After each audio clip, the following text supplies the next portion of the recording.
Welcome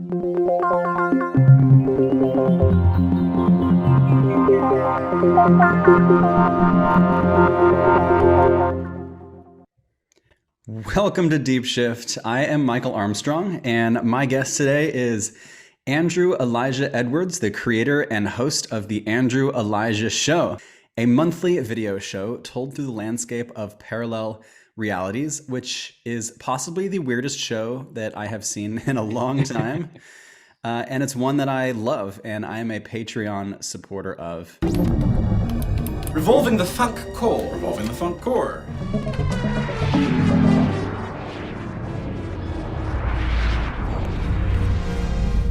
Is it revolving? I don't know if it's revolving. Is that it? Is that all we do? Oh my god. Oh my god.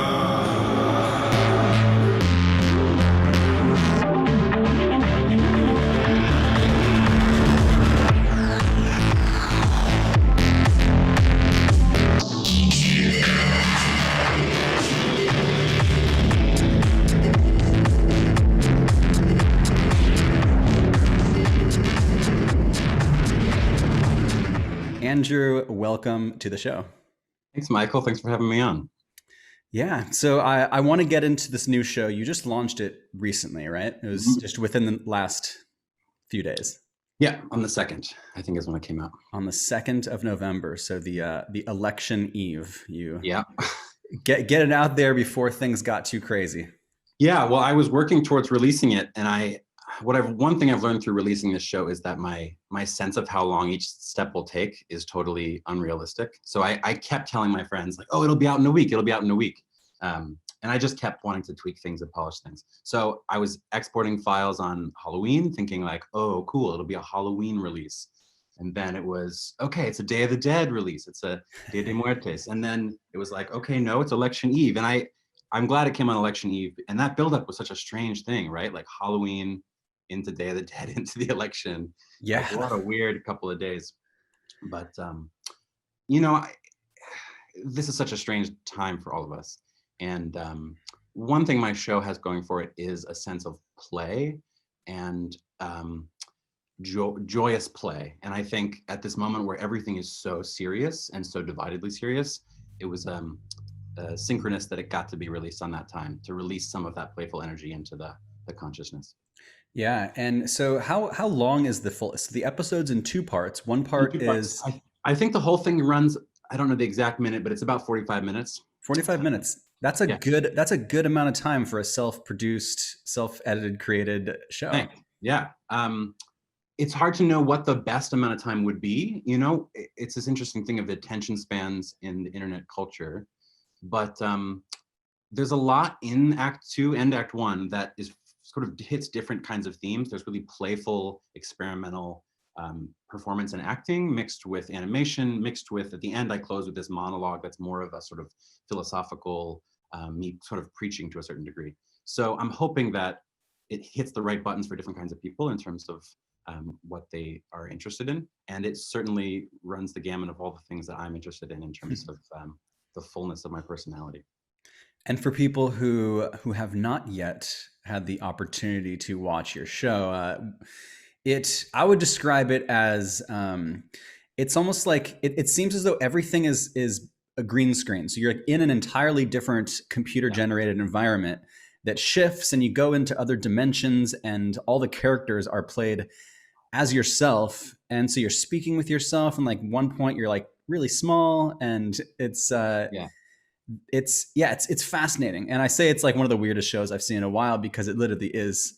It even has the music even gives it like a almost eerie, like a little bit creepy, like, ooh, what's going on? And I just think it's brilliant what you put together. And I want to hear about the production of it and how long it took to create this first episode.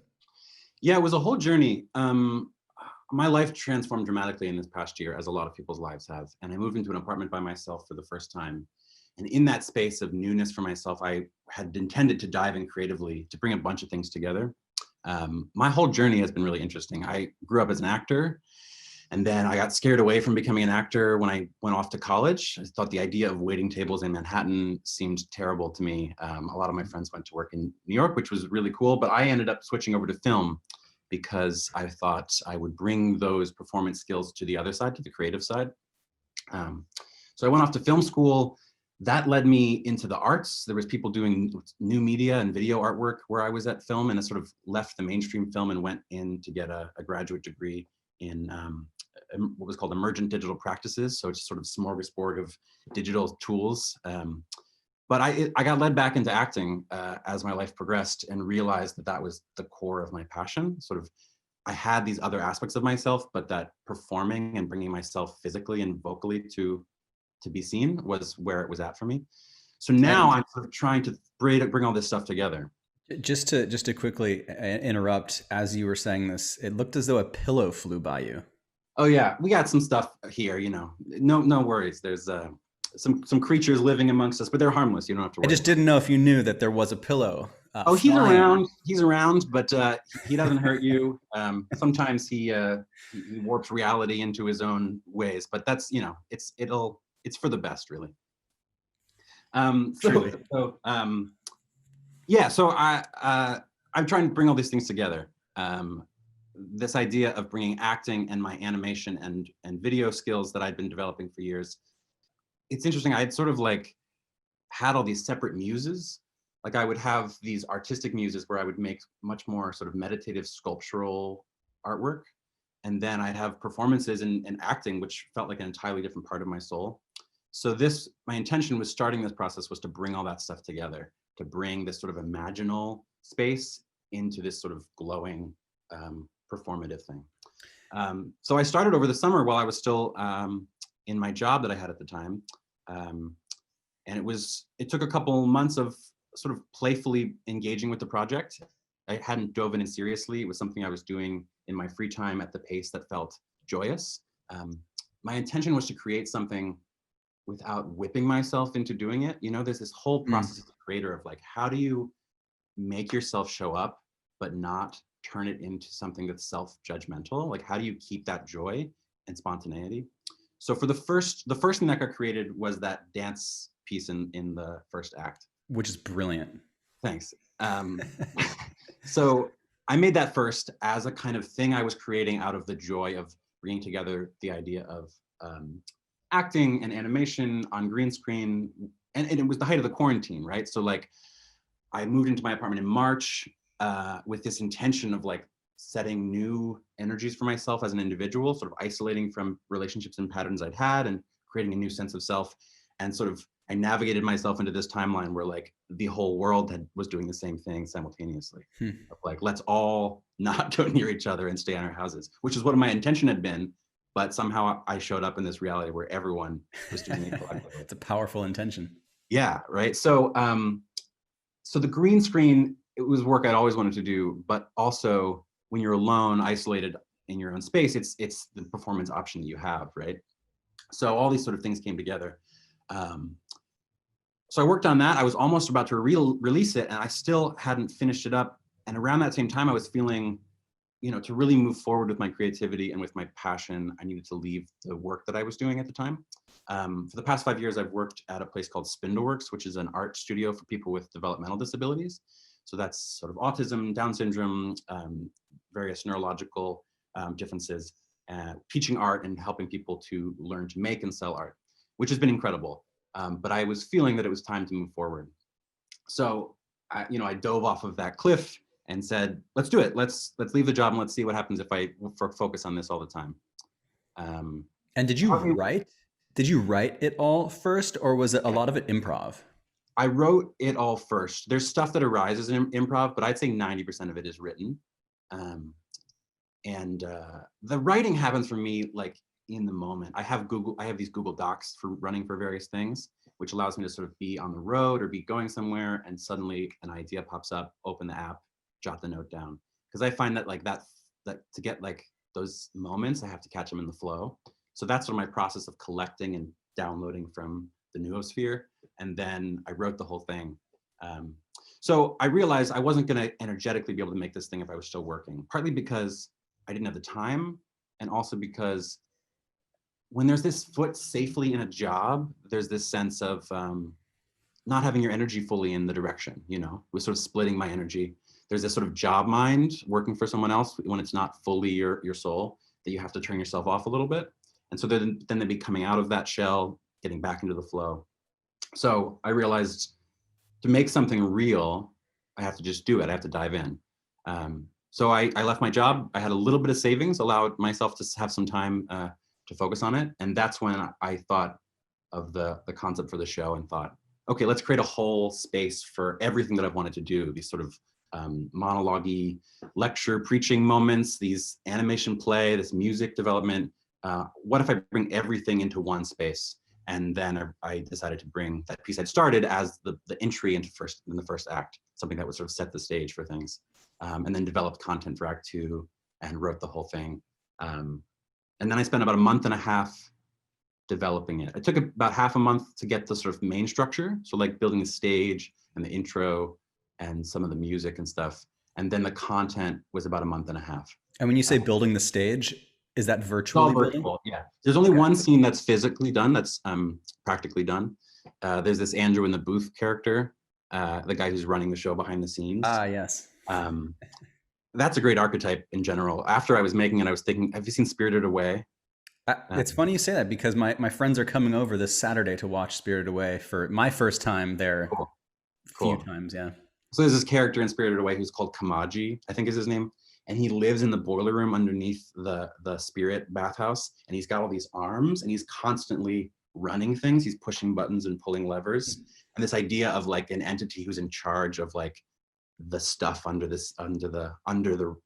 it, you know, the things that make it all happen, was really interesting. I was watching a lot of podcasts that would have a booth guy, you know, like Joe Rogan's kind of controversial character, but that he always has this guy Jamie in the booth. There's other podcasts where they'll hire a guy Jamie that's there, and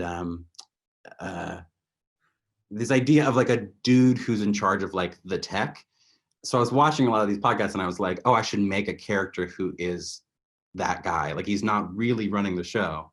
I mean, I am making the show, but I'm performing this idea of a character. So so that guy has a set. He's got like all these monitors and screens and buttons and things, and that all I built with stuff that I have. And I think it pays off. Those shots are really magical. I love that character. Yeah, I really enjoy him.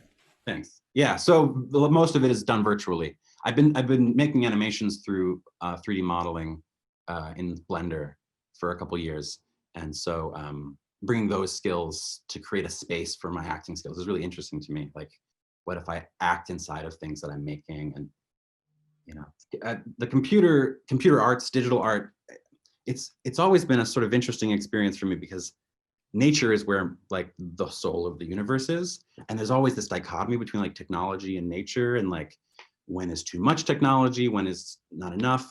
And I've always felt this sense of some guilt about like being such a techno guy.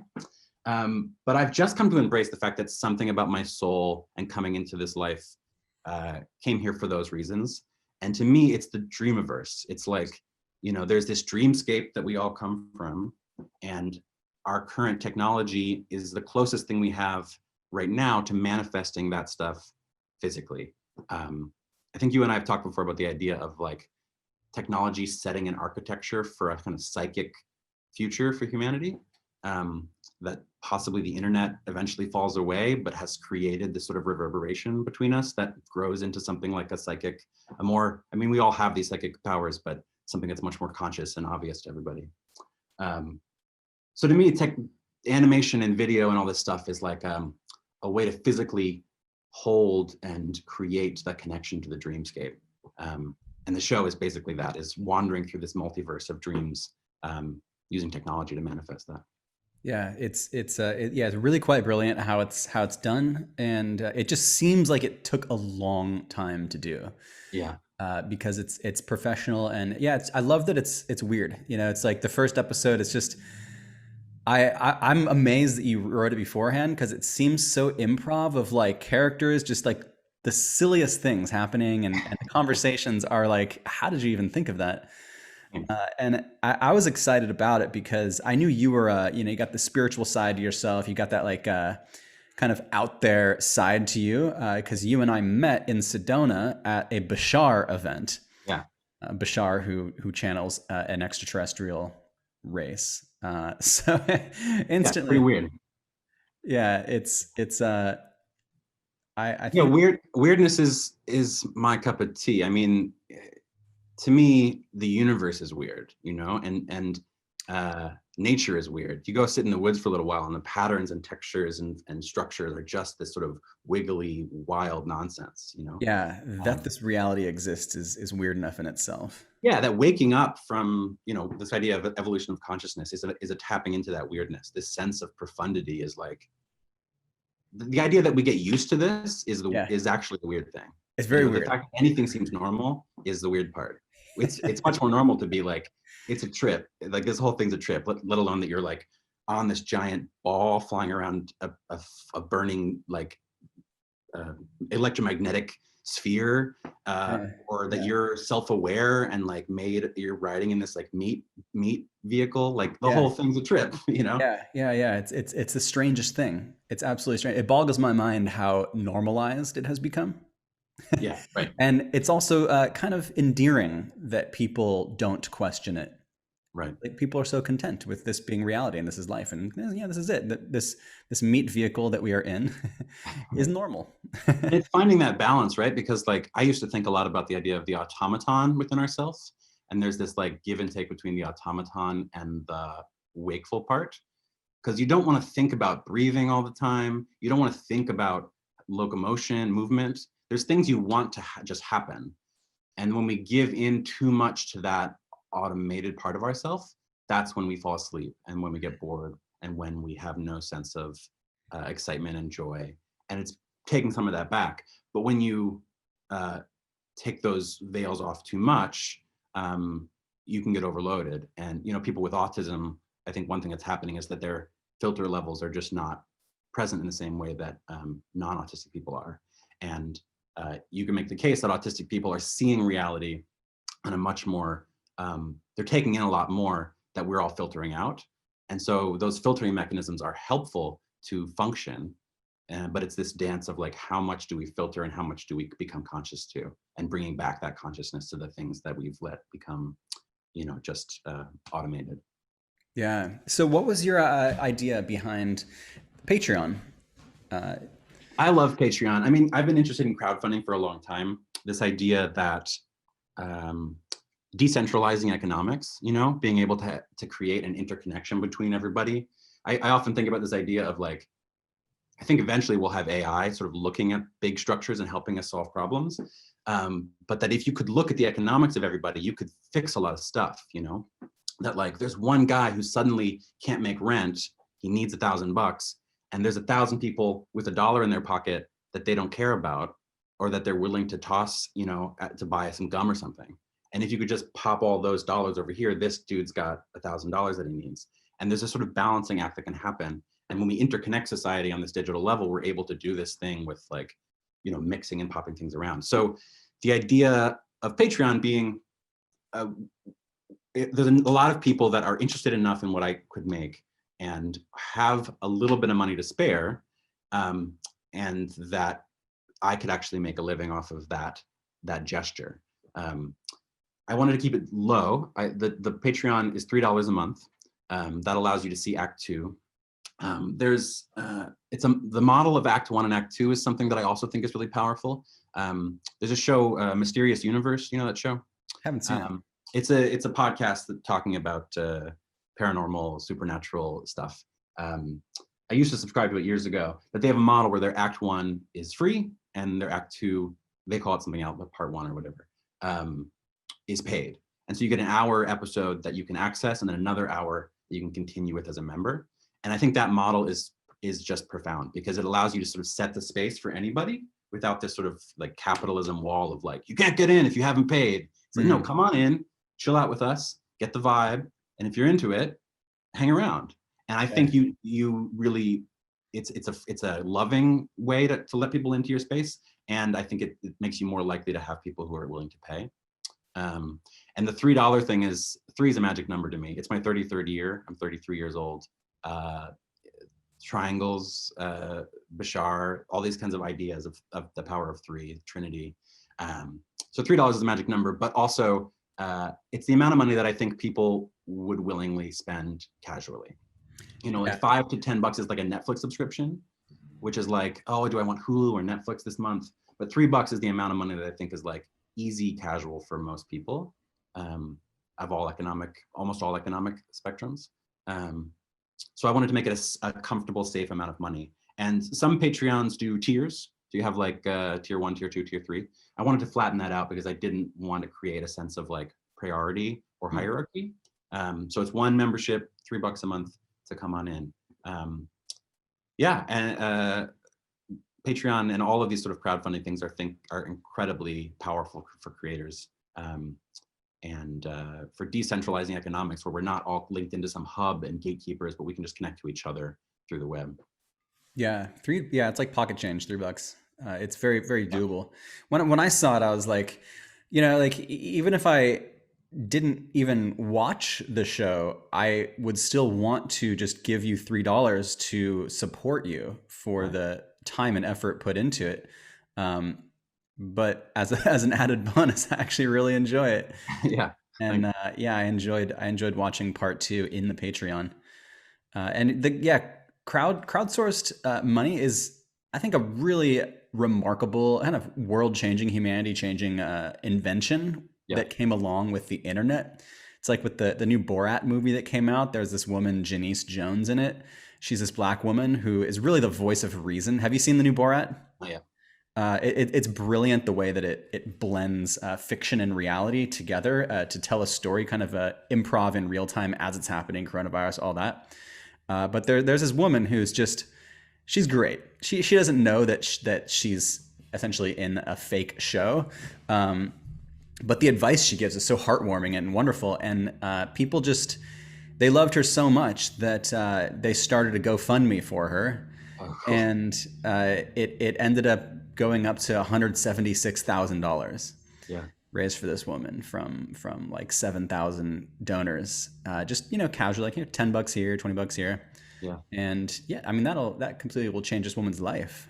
And it's such a casual thing to just give a few bucks to for thousands of people.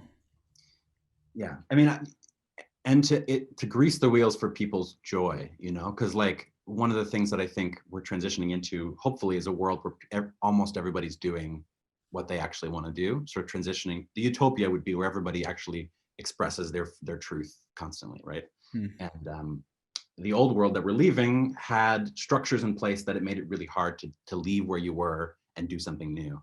And models like Patreon and Indiegogo and all these things create a space for people to actually decide to focus on their joy, if their joy happens to be one that can be channeled through the internet.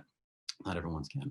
But that idea that that people can just get direct access to what they want to do, anything that allows us to get people out of their ruts and into the kind of joyous explosion of themselves is really important. Yeah, I love that idea of just greasing the wheels of people's joy and their creativity. Yeah. And that's certainly how I feel about it with you. It's like this first episode was it was so well done, and there was so much to it and so much time put into it that I could only imagine if you were the gears of creativity were greased even more, and fast forward like a year to like where the show's at that point. Yeah. So I do highly recommend people check it out, and also just sign up for the Patreon. I think it's a good cause.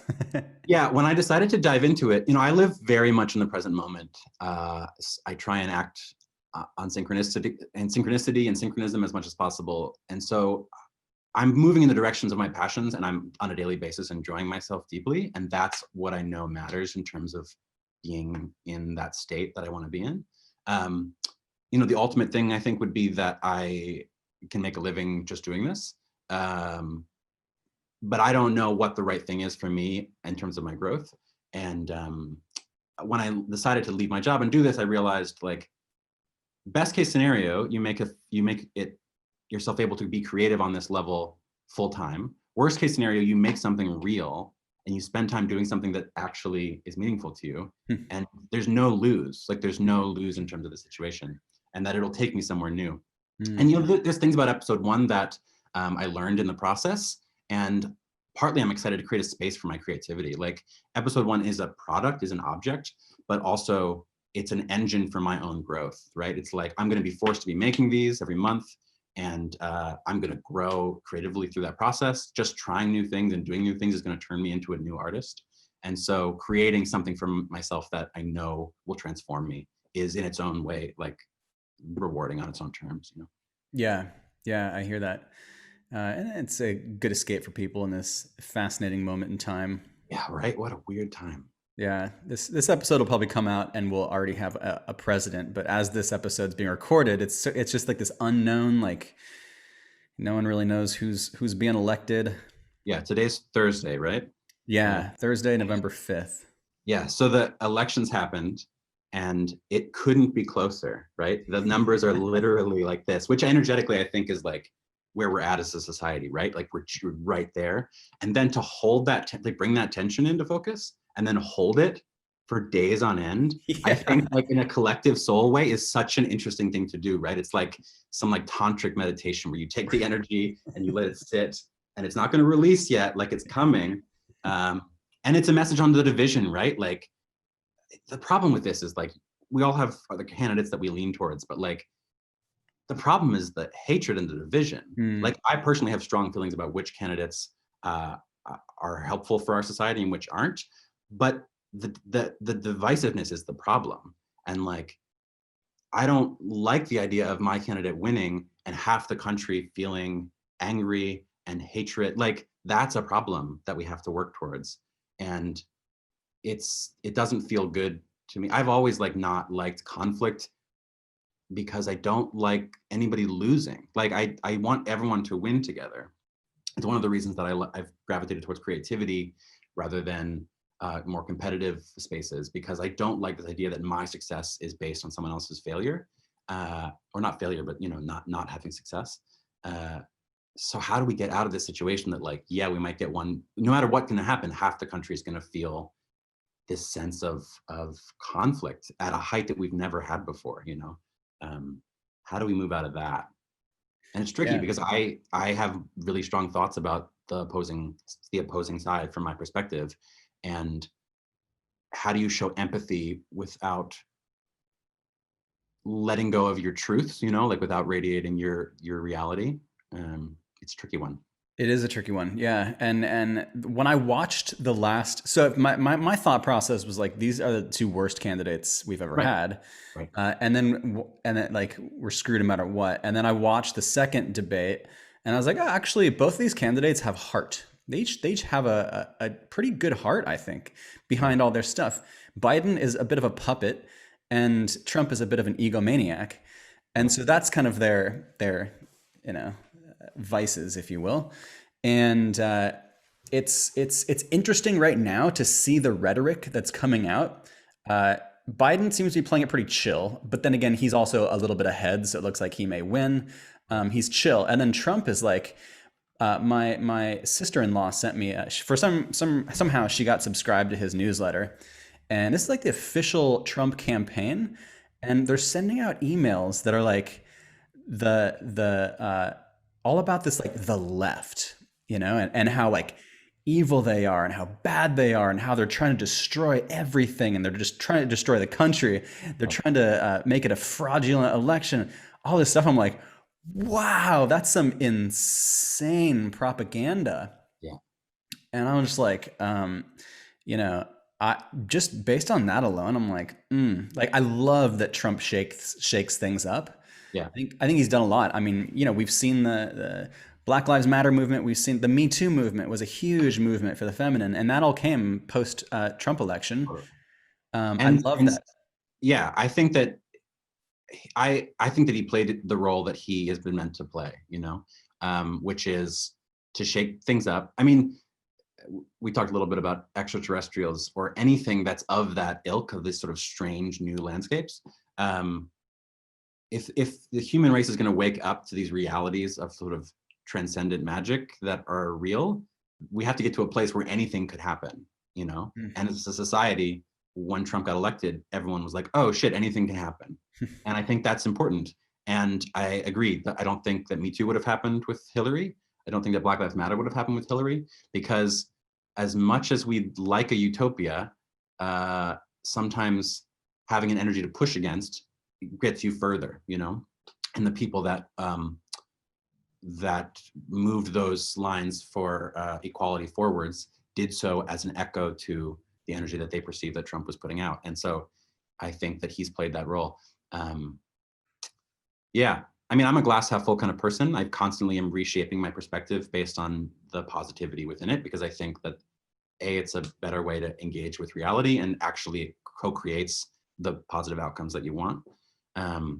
So I tend to do that, but I agree. I think that his energy of shaking things up has been really important.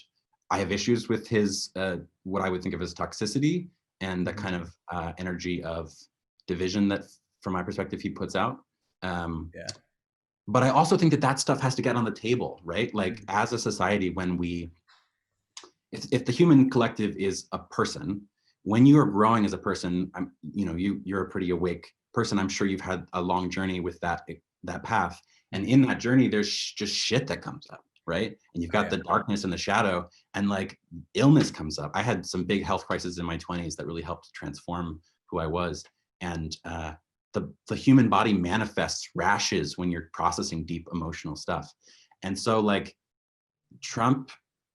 And that's also the toxicity from the left that is the polar of Trump. Like all of that stuff that's on the table right now is there because it's our shadow, right? And like we can't change our shadow if it's hidden. And so the fact that it's front and center, that it's we can all process it equally at the same time, I think is really important. And in a way, people, I think what a weird dude, like what a weird guy he must be. But like on his soul level, like what a role to play, right? Like I'm gonna come in and I'm gonna be the embodiment of a kind of patriarchal, aggressive, dominating energy.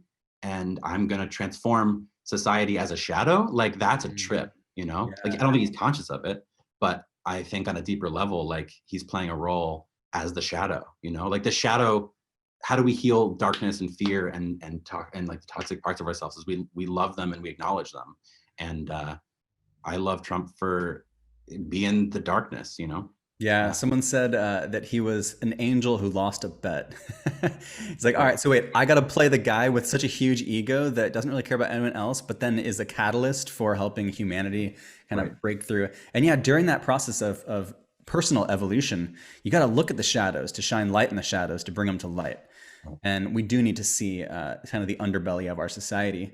And I feel as though the United States is a very high vibrational symbol on the planet. And we're kind of like the medium of what's currently happening, like the average of what's happening. We're not like Scandinavian countries where it's like the happiness level is 100% and it's run by, people who want to make the world a better place. And it's not somewhere that's just like run by a dictator who like literally will jail people who speak out. So we have we're like right in the middle. Yeah, and we're the melting pot, right? Where we've brought all the energies from all the places and we've mixed them into one. We did, yeah. Like quite physically, we did. We brought all immigrants all together to create this country, and as we collect, like we're doing good work for the world. Yeah. I think that's worthy of recognizing that through all this division and kind of how bad the U.S. looks on a world stage, we're doing really good work for the world, and this is stuff that humanity is currently dealing with and processing and working through. So it's a crazy time, but I love to remind people that it's going to be okay.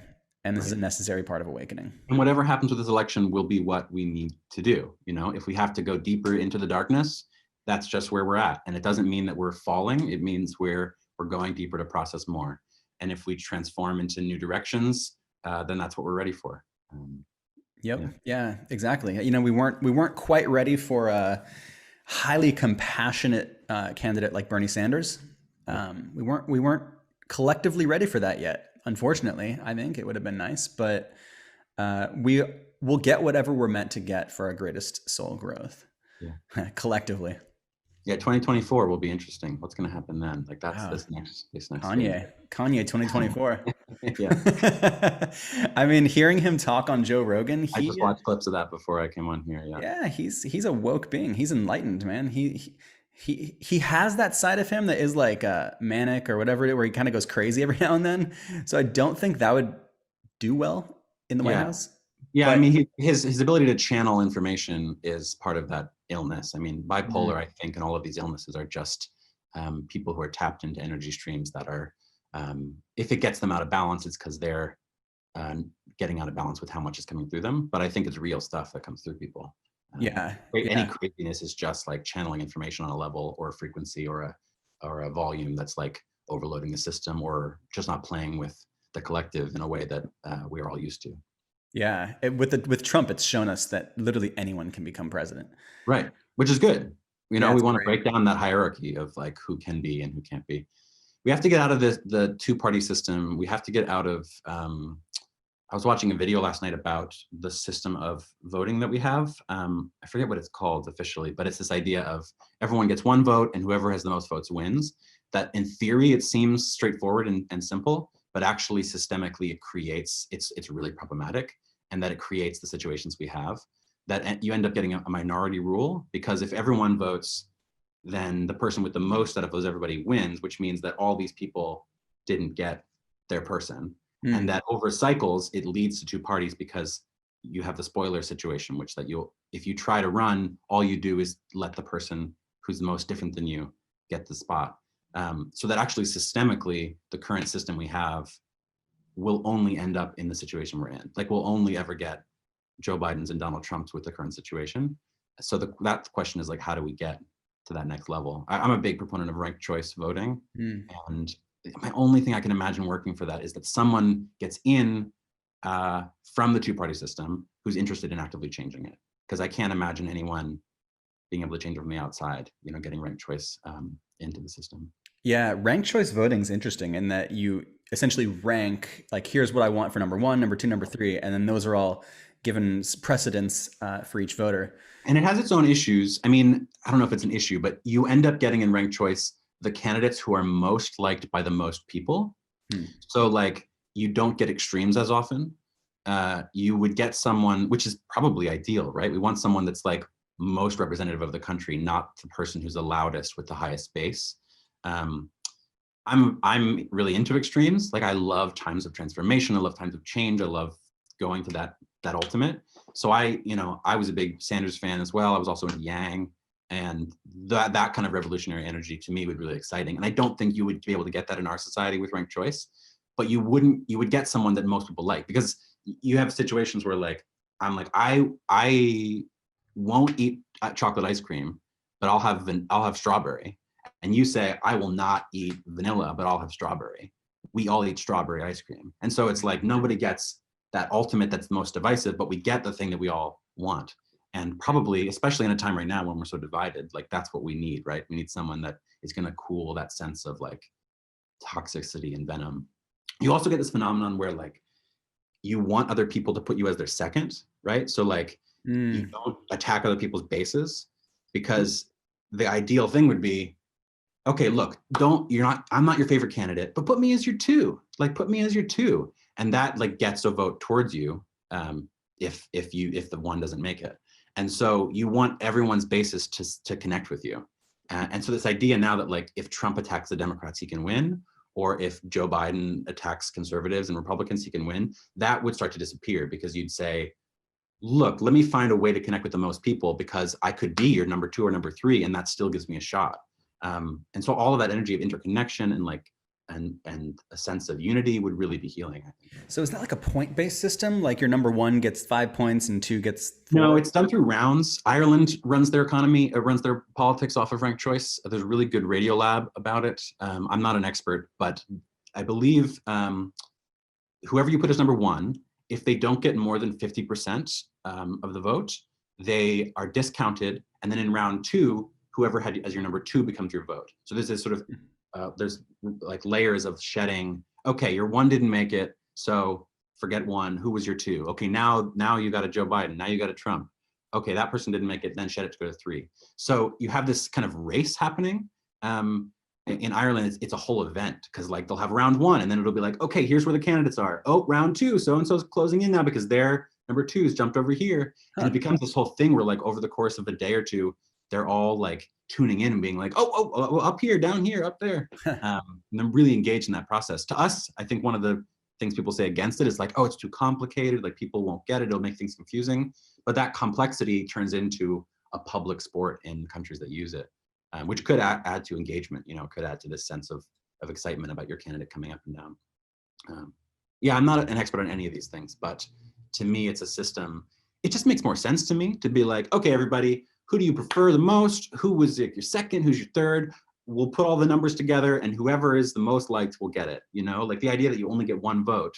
I mean, in the ranked choice, you only get 1 vote, but it's done in a system of preferences, which energetically, I think, just paints a bigger picture of each person. It's like, let me get a bigger snapshot of who each person is as a voter and take that into account when we're choosing our person. Yeah, fascinating. Yeah, I think that sounds like a great idea. If it were up to me, we'd switch it over today. It's not up to me. Yeah, my thought is that it has to be a candidate who's elected from the 2-party system who believes in things like ending Citizens United, getting money out of politics, and maybe one of those things is ranked choice voting. So someone who gets into office from the current system who's interested in shifting it. That'd be a huge. Right. It has to be a non-establishment person who's not invested in Democrats versus Republicans. It has to be someone who's, which is possible, I think. I mean, we saw people like Sanders and Yang and like these outsiders come in this election, and I think that's just going to grow. I think populism, the sense of like this growing number of people, the candidates that represent the people as a whole instead of the few, that's a growing trend that's not going away, and each election is going to get more and more so. I think it's coming. Yeah. When do new episodes come out for your show? They come out once a month. It'll be around the 1st or 2nd. I mean, this one came out on the 2nd, so it'll probably be around the 2nd in December. It's at the turn of the month. Nice. So I'm starting to work on the next one right now. Do you have a kind of an idea of where it's headed, or are you just flowing as it goes? I'm flowing as it goes. Episode 2 has taken shape, but I'm allowing it to take shape each month because that's what's fun to me. I mean, living in the moment like that is where it's fun. And there might be longer season-wide ideas that pop up that sort of take shape. But it's a season-based, it's an episode-based thing. I have these binders full of ideas that I've just collected over the years. So partly I'm just popping out ideas and saying like, cool, let's get this idea into this episode. Let's get that into this episode. I have these sort of tomes of concepts, and it's a space to me to sort of pull those out and say, cool, episode 2 is going to be this. I'll hit this idea. I'll have these kind of characters. This will be the story structure, but a lot of it's coming up in the moment. Yeah. So you do a lot of the animation and set design in Blender? Yeah, Blender, After Effects, Premiere are my major tools. I mean, Photoshop and all that stuff, but 3D modeling. I'm also there's some 2D animation in this episode, really light. There's some 2D animation, and that's happening in Blender too. Blender has this great grease tool, which allows you to do frame by frame 2D animation within it. So I do that there. Yeah. Wow, fascinating. It's something I've always thought, how cool would it be to make a show or some sort of, online thing where you were totally in a new environment, right. Because you literally, it's like a fifth dimensional reality where you literally have complete control over where you are, what happens, how the physics of it. And the fact that each month I get to come up with that. I mean, one of the rooms in my house is a studio that has a green screen and lights set up. It's where I am right now. And it's become a portal, right? Like the green screen represents the portal, and stepping into this space for me is stepping into the noosphere, the dreamiverse. And these technological tools that I've built up over the past decades are allowing me to sort of manifest that and put myself into these spaces and duplicate myself and interact with other versions of myself. Yeah, totally. It's dreaming into reality. It is dreaming into reality. Yeah, it's very inspiring. I mean, it just like I watch it and I get inspired. So it's really, really cool. Yeah, I mean, we live in a time. I think that I brought myself into this reality at this period of time on purpose. I think the technological transformation that's happening right now is just incredible. You know, the fact that I can sit down, okay, the show is filmed on my phone. You know, I have an iPhone 7, anything from like 6 onward, those cameras are The incredible. show's filmed on an iPhone 7? Yeah. That's So like, I have a wow, that's tripod. I have a that's tripod. I put my phone on the tripod. I have a mic and I have some, you know, I use there's a software called Filmic Pro that allows you to have full access to sort of all the tools of your camera. It's like a professional film quality software, but it's on the phone. I have a mic for my phone, but it's done on my phone. I then transfer the files to the laptop. I sit on my laptop. I open up these software. I build these worlds. I put it all together. The fact that I can create something like that in my living room wow. is incredible. And it's not something that could have happened in the past, even maybe 5, 10 years ago. I mean, I could have done it, but it would have been a slower pace. We're at this point now where like the speed of interaction in the digital space is just incredible. Like I can go from taking a video on my phone to having it in After Effects to exporting a video to having it online in an evening. And that is wild, you know? Yeah. And we've all been learning this stuff, right? Like we came in to this reality as it was starting to transform. We grew up into this sort of like twinkling landscape of lights that we're all learning how to do. And now we become experts on these platforms. And we've become people who can create like this, you know? And I think I came in at this time to ride that wave of creativity. Yeah, completely agree. I also chose this moment in time to incarnate, to be born in a human body because of, I think, the internet. The internet is a saving grace for humanity. It's connected all of us. It's allowed the freedom of knowledge. That kind of age of Aquarius, like knowledge is accessible and easy, and anyone can get it and share it. And growing up with the internet, it's like, you know, I'm 38, so growing up with literally you're probably familiar with, like, all of a sudden the internet appears out of nowhere. It's like, Yeah, I remember when Google started, right? And it was like, Google? Oh, that logo looks weird. It's so wacky. People it's would be like, yeah, childish. Google's Yeah, it's weird, like but colorful. like finally you can find something. Like before Google, it was you'd be like, the internet's cool, but like, how do you find anything? There were like directories. We're like, oh, here's some Yeah, cool websites. a There's list of links on websites. every. The idea of searching for something and actually getting a result that was meaningful was not possible. Not And like possible. those moments of transformation. I was a senior in high school when YouTube came out. YouTube came out, I think, in 2005. Wow, it's amazing. It was so recent. I mean, Right? that's Doesn't that blow your mind? And before that, yeah, it was like maybe you're on Daily Motion or something, but like video online was not a thing, and yeah. that transforms the internet, right? It's this visual space. Yeah, we've been there for these moments of transform. Or AOL when it was like, what do you do online? I don't know. You go in chat rooms and like you check the weather. Like the idea of the web of like exploring spaces and information online, like that wasn't really a thing. And so there was these stages where it sort of grew. And yeah, you and I have talked about this before. I think you had a question at the Bashar event, which was about social media and the future of social media in terms of the human collective.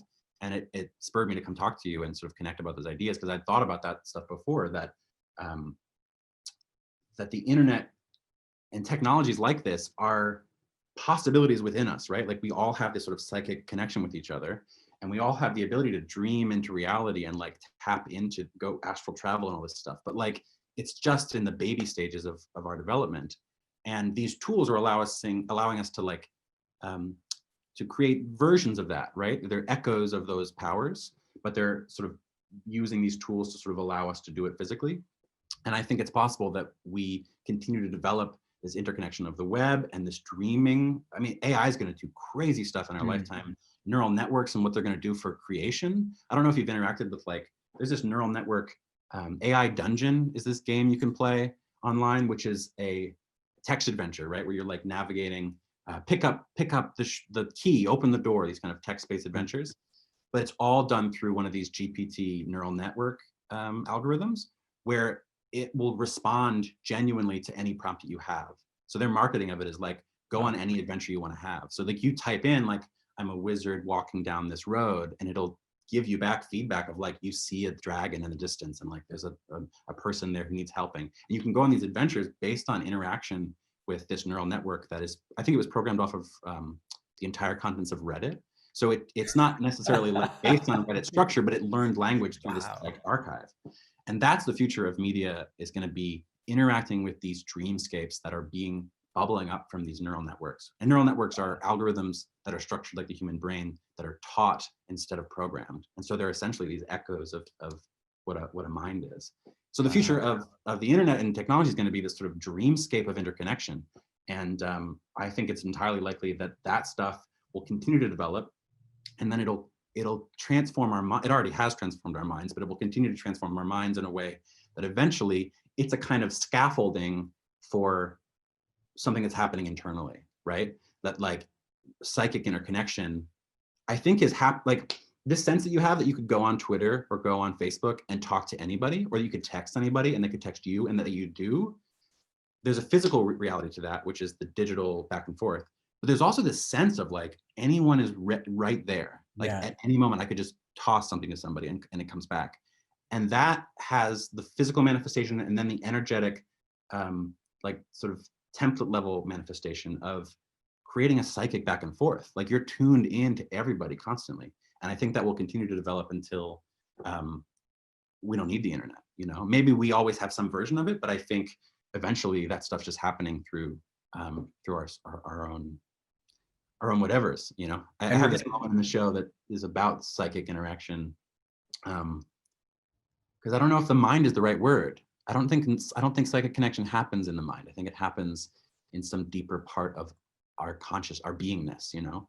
Yeah, that like the thread that has connected us all, that's kind of invisible, is like that connection. And yeah, it's like I feel it often when you think of someone and they just like text you, like literally right then and there. It's like the little drips of that concept and idea coming to fruition and coming online, and eventually it will come online, where because all of our minds, all of our beings, we are all connected as a single consciousness. We just haven't really learned how to collectively tap into that connection that we all have. And I think that we go ahead. Yeah, no, it's just it's the internet is the trailing wheels for that psychic connection that will eventually. Yeah, I think of it as like a scaffolding or an architecture that eventually could fall away. You know, you build the thing and then you grow into the thing and then it falls away, and there you are with the structure for it. About psychic connection, I think people are feeling, I mean, empathy is psychic connection, right? You're in a space with someone, and I think people are feeling consciously psychic back and forth of energy transfer on a regular basis. It's a fundamental aspect of their communication, and they just don't know the name for it. I think when you talk to somebody and you have a sense of what they're feeling and saying, and that you have that click in their eyes with somebody where you can like see themselves inside of themselves, and there's these moments of idea transfer that rides on the language from our mouths, I think that wouldn't be possible without a psychic layer. And I think when you feel empathy, you're literally feeling the energy transfer from someone else. We just think of it as something else. We think of it as normal. But like, I think if you could turn off that psychic layer, the whole thing would fall apart, you know? And I think, and kids growing, like I think children learn language and learn to become people because they're psychically tuned into their parents, and they're empathizing on such a deep emotional level with the feelings and thoughts of their parents that they start to emulate that structure. And I think we're all, like, it's like we're fish in water, right? Like a fish doesn't know it's in the ocean until you take it out of the water or there's a big storm. Like we're in psychic interaction, consciousness constantly, and it's just our field. And so we have no sense that like that's what's happening. We think, oh, I'm just talking and someone knows words and like the words transfer, but there's this whole energetic back and forth that's like the sea we live in that we're just not thinking of as anything, you know? Yeah, it reminds me of like what it might have been like as humans were developing language, like just before we developed language, and it was just like grunting back and forth at each other. It's like, wait, like guys, there's something here with all these like grunts. I feel as though like potentially we could communicate through grunts. I mean, we can't yet. We can't communicate knowledge, but like I feel as though that's possible. And without that, within the minds of humans, that this is a possibility that we can transmit information to each other through grunts. It was just it's just kind of like sparkling around it every now and then. You get that feeling of like, wait, did we just communicate with those two? Right. Language is wild. I used to make a lot of art thinking and talking about language, and the way that language structures the world around us. You know, the way that ideas, that we literally live inside of language, that if you look at a table or a chair, the concept of tableness or chairness is part of what you're engaging with. That the words themselves and the structure of language is actually the architecture of the space that we live in, and that without it or beyond it, it's a whole different reality. Like what is a table when it's just part of a space. Like the idea that a table ends and a chair starts, and that there's not just form, is a concept. And so like there's no things in the universe outside of language. There's just this gradient of vibrations, and it's thinginess is of language, thinginess is of the mind. And the idea that there's like stuff anywhere is a concept that we created through the development of language. Alan Watts had these concepts of like cutting the world apart, or putting a net across everything that allows you to sort of separate this unending space into like separate discrete parts. And that it's both a creative act in that like we live literally inside a created universe built out of language that we've developed, and also that there's a space beyond that language. Like, what is reality outside of language? What is the table on its own terms? Does it even have an existence outside of tableness? And what is that existence beyond what we think about things? Is there a world beyond the way that it's thought about or talked about? Also, it's really fascinating to me. It really is. Words make things real. Words make things, Yeah. a reality. Spell it out. They spell it out. Like that's officially a table because now it has the word table, and I can tell someone that's a table. Right. And it's like there are certain feelings and emotions and things that happen that don't yet have words to describe them. Yeah. And because there isn't a word to describe that feeling or thing that happens, it's not very real. And once they're like, with a lot of like mental disorders and things like that, like they were just like, oh, that person's just crazy. Yeah. Until they were defined, and this is a thing now that Yeah. we can apply a word to it. It's like, oh, he just has that, and this I think will come into play as we do gain these like psychic abilities and interconnected and kind of telepathy and all of that, because we don't yet have words for that landscape. Yeah. And maybe language is the architecture that leads us to that space. You know, the interesting thing about psychic connection is that you don't need language because you just experience what someone else sends you, or you vibrate on them with, right? So like, I wouldn't have to say like, my name is Andrew, I'm doing X, Y, and Z. I would send you my sense of self and the sense of my day, and you would receive that, and you would immediately know what it was like to be me and what my day was like. And that would be my name to you, would be that sense of me, you know? It's like pure empathy. Yeah, like pure empathy. The weird thing about psychic connection is like, it's just being someone else. Or like the idea that if I was, where does one person start and the other person stop? Like if I wanted to know what it was like to be you, and I had the ability to psychically connect to you, my first layer would be, okay, I have a sense of what it's like to be Michael running deep shift and what his life is like.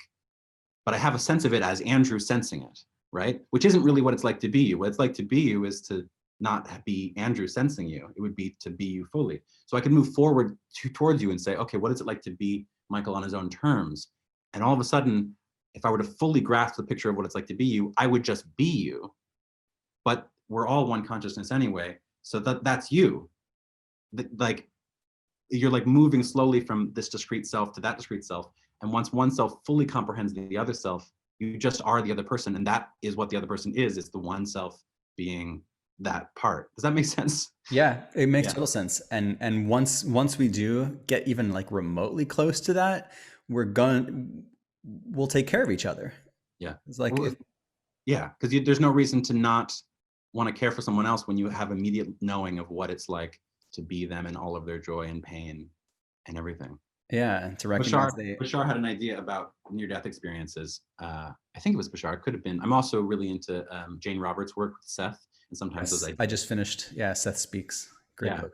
There was an idea I heard somewhere, which was that the experience of the near-death experience of the life review, where people expressed this idea that they felt like they could feel the actions that they had caused through their entire life. So they felt every action that they'd ever made from the perspective of other people.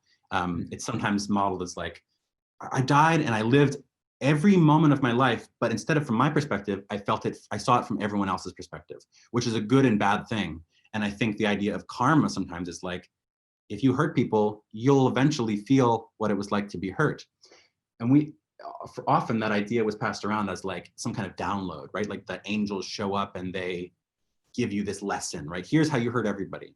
But it got illuminated in either Bashar or Seth's stuff as, no one's delivering you other people's experiences. You are moving into a space where you are connected as all that is, as the one. And as that being, you are everything. So in that moment, you knew what it was like to be all the parts of you simultaneously.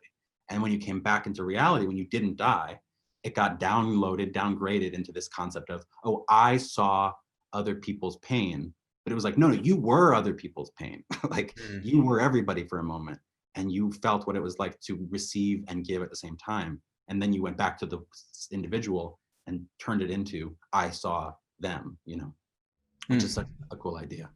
Yeah, it is. It is a cool idea, and with the concept of words and things becoming real once they're defined, like let's say there are some people who are a little bit more tuned in and they can feel kind of what people are feeling the moment they enter a room, like Empaths, that kind of concept. yeah, exactly. So it's like oh, we have empaths.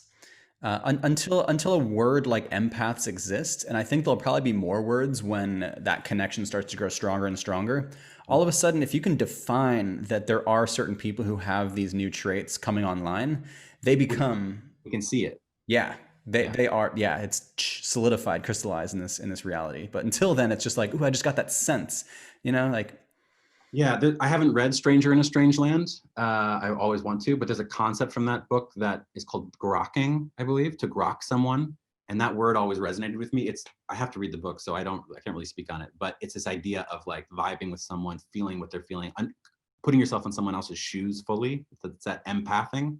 And that word to grok, or like to grok someone. I think it was going around a lot in the 60s during the Cultural Revolution, that people were reading that book and using that term. And all of a sudden you have a word for that sensing of someone else's beingness and their perspective and empathy with them. And now that it had a word, it was an ability, it was a do, and actualized it. Yeah. yeah. So, Mr. Andrew, where can people find your episode? Where can they find you on the internet? How can people Yeah. connect? You can find me at andrewelijahedwards.com. I believe there's dashes. I'm sure you've got show notes for this that you could put it in, but it's andrewelijahedwards.com.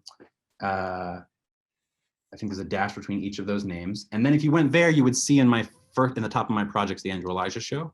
The show has a sub page, which is andrewelijahedwards.com/The Andrew Elijah Show. Yeah, that's where it's at. You can find Act 1 there and watch what I've created there. And then if that tickles your fancy, if you're into this sort of weird interdimensional philosophical magic, you can watch Act 2 for $3 on Patreon. Yeah. Everyone go sign up for the Patreon. $3. It's nothing. It's like pocket change. Pocket change. Yeah. Yeah. So I highly recommend that, just to support a conscious creator. I think it's cool what you're doing. I like that the underlying vibe of what you have going on. It's the spirituality and your monologue on fear was just so good. Yeah, that's the part that I'm really excited about. I mean, I'm excited about all of it and all these threads, but the idea of like embedding these really deep, wakeful, metaphysical concepts into something that's just fun and playful is work that I really want to be doing. I mean, it just gets me going, like talking about this stuff.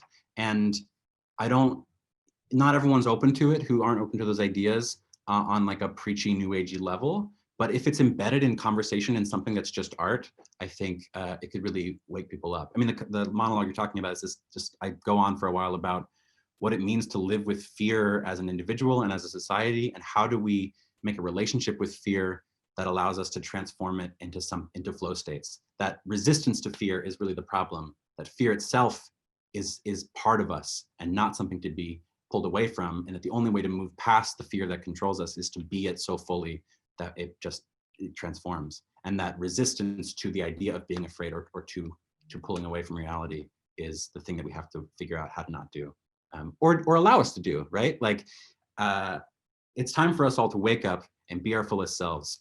And it's really important, but it's really important that you don't take it seriously, because tensing is what messes the whole thing up, right? Flow states happen when you allow them to happen and you rest into them. And when you say, oh, it's really important that I flow right now, right? Like, I'm going to come on Michael's show and it's really important that like I'm my best version of myself. Like, if you make that really tense, you just squash it, right? But at the same time, it's a big deal. Like, it's a big deal that we all turn into the infinite versions of ourselves. but not in a tense way. So it's this paradox of like super important that you don't take this seriously and also do it, you know, at Yep. dance. Yeah. Yeah. So embedding that stuff into the show is going to be really exciting as I move forward. Yeah. Well, I can't wait. I can't wait for future episodes, and I'm so looking forward to it.